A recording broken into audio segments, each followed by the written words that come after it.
Percentage ఏదైతే మన రాష్ట్రంలో వచ్చే ఆదాయంతో ఇంట్రెస్ట్ పేమెంట్ పర్సెంటేజ్ ఏదైతే ఉంటుందో అది రాష్ట్రం వచ్చేటప్పటికి తెలంగాణ రాష్ట్రం వచ్చేటప్పటికి 21.64 అంటే 21.64% ఉంటే మా ప్రభుత్వం అయిపోయినాటికి 2023లో మేము అధికారంలోంచి వెళ్ళిపోయే సమయానికి 17.19% తగ్గించుకోగలిగినాం.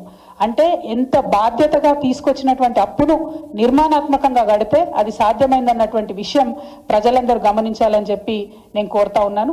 మరి ఇవాళ ముఖ్యమంత్రి గారి గురించి ఆలోచిస్తుంటే నిజంగా చాలా దయనీయంగా ఉంది. ఆయనకు ఒక సామాజిక దృక్పథం లేదు, ఒక ఆర్థిక క్రమశిక్షణ లేదు, వాగ్దానాలు నిలబెట్టుకోవాలనేటటువంటి నియతి లేదు, కనీసం భవిష్యత్తు పట్ల ఒక దూరదృష్టి లేదు, పేదవాని కడుపు నింపాలనేటటువంటి ఆలోచన లేదు. నేనేమంటున్నా అంటే ఈ 15 నెలలల్లా మీరు వచ్చినట్టు అప్పులు తీసుకుపోయి పెద్ద కాంట్రాక్టర్లకు ఇచ్చిండ్రు. ఇంకా 35 నెలలు మాత్రమే ఉన్నది. కనీసం నెలకొక మంచి పని చేయండి. మీరు ఒక నెలకొక్క మంచి పని అనే ఒక్కటైనా మంచి పని చేయండి. ఈ 15 నెలల్లో చెప్పుకునే స్థాయిలో ఒక్క పని కూడా మీరు చేయలేదు. అదేవిధంగా మీరు ఈ అప్పు ఏదైతే తీసుకొచ్చిరో ఆ అప్పుకు సంబంధించి ఖచ్చితంగా ఒక వైట్ పేపర్ రిలీజ్ చేయాలని చెప్పి నేను డిమాండ్ చేస్తా ఉన్నా. ఎందుకంటే 12,000 కోట్లు నెలకు నికరంగా డబ్బులు కనబడుతున్నాయి. ఒక్క సంక్షేమ పథకం ప్రారంభం కాలేదు, ఒక్క పెద్ద ప్రాజెక్టు ప్రారంభం కాలేదు, కానీ పెద్ద కాంట్రాక్టర్లకు మాత్రం పేమెంట్స్ కంటిన్యూస్గా జరుగుకుంటూ పోతున్నాయి. ఈ విషయాన్ని ప్రజలు గమనిస్తూ ఉన్నారు. మీ ప్రాధాన్యత పెద్దవాళ్ళ మీద ఉంది, పేదవాళ్ళ మీద లేదు. కాబట్టి ఇప్పుడు రేపు గవర్నర్ ప్రసంగం ఉంది, దాంట్లో ఉన్న క్లారిటీ ఇవ్వండి.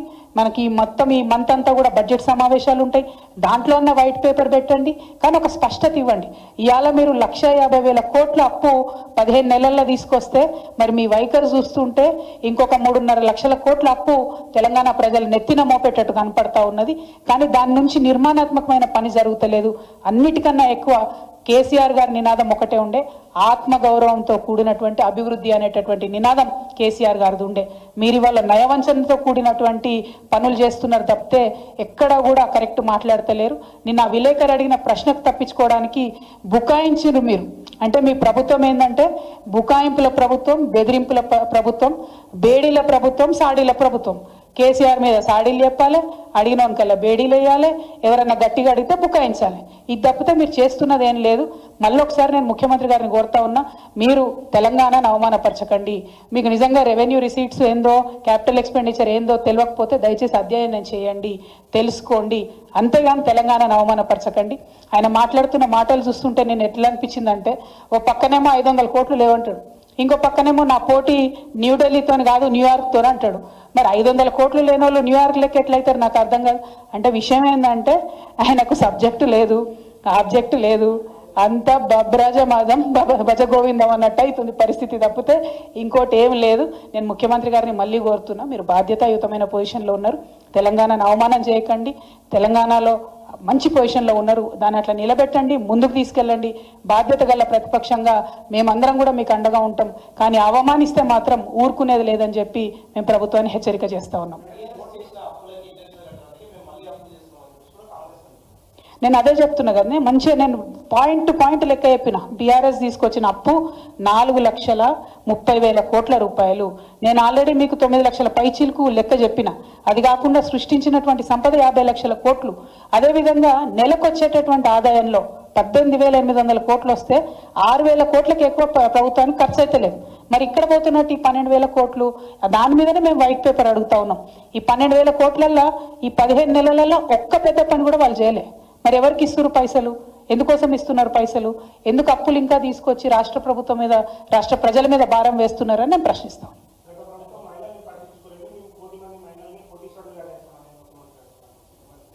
కోటి మంది మహిళలను కోటీశ్వరులు చేయాలంటే ఒక సాలిడ్ పథకం ఏదైనా ఉండాలి కదా. నిన్న మహిళా దినోత్సవం నాడు ముఖ్యమంత్రి గారు మాట్లాడినారు, ఏమన్నారు, స్కూల్ డ్రెస్లు ఇచ్చేటటువంటి పథకం ఇస్తామన్నారు. అది మేము ఇస్తున్నదే, ఇదివరకు ఇచ్చిందే. మేము 50 రూపాయలు ఇస్తుంటిమి, ఆయన దాన్ని 75 రూపాయలు చేస్తా అన్నారు. కానీ మేము 50 రూపాయలు 2 సార్లు ఇచ్చేది, ఆయన 75 రూపాయలు ఒకటేసారి ఇస్తా అన్నాడు. అంటే కోషిని తప్పితే పెంచింది ఏం లేదు.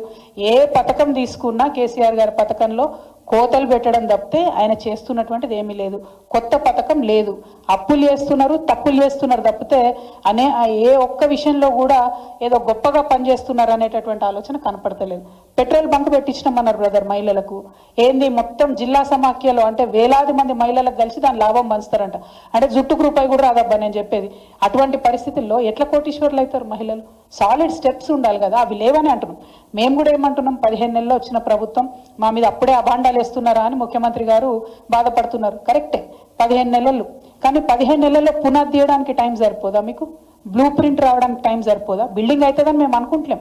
అట్లీస్ట్ ఒక ఫౌండేషన్, ఒక కరెక్ట్ తొవ్వలో పోతున్నారు మీరు అనుకుంటే విమర్శ చేయాల్సిన అవసరం మాకేముంది? పునాదాన్ని వేయాలి కదా. ఆ పునాదే లేదన్నది మా బాధ, అంతకుమించి ఇంకోటి ఏం లేదు.